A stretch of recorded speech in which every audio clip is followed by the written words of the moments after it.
Ya, pemirsa, pengisian BBM di SPBU Kota Ternate dengan sistem barcode masih dikhususkan pada kendaraan mobil. Sementara untuk kendaraan bermotor dilayani secara manual.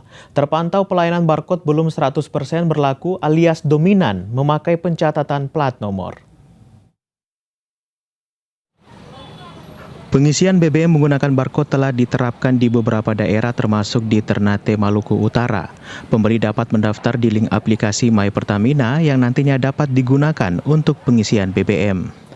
Terpantau pada Senin pagi tadi di SPBU Kalumata, pembeli masih perlu menunggu beberapa hari lagi setelah mendaftar lewat aplikasi untuk bisa mendapatkan barcode.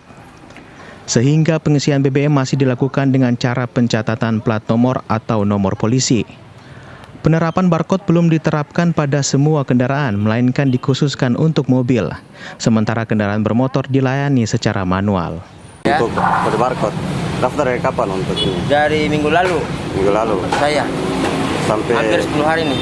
10 hari? Saya. Sampai ini belum keluar. Menurut abang tentang peraturan itu bagaimana? Kita belum tahu. Nah, soal itu kita tidak bisa bicara. Tapi sudah daftar ya? Sudah. Saya kan untuk daftar, tapi ada yang sudah terdaftar. Tapi untuk sistem barcode-nya yang baru pertama daftar, itu barcode-nya itu 14 hari baru biasa keluar. Jadi kita masih pakai manual isi nopol. Kalau kendalanya mungkin jaringan sih, tapi untuk sudah berapa hari ini yang maksudnya pakai sistem barcode belum ada kendala apa-apa. Kendaraan bermotor belum ada. Belum ada ya?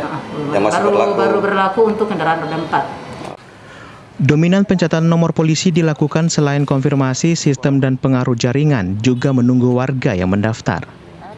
Pihak SPBU menambahkan sembari melayani pembeli juga diiringi sosialisasi kepada warga terkait pengisian BBM menggunakan sistem barcode yang diterapkan sejak 1 September kemarin.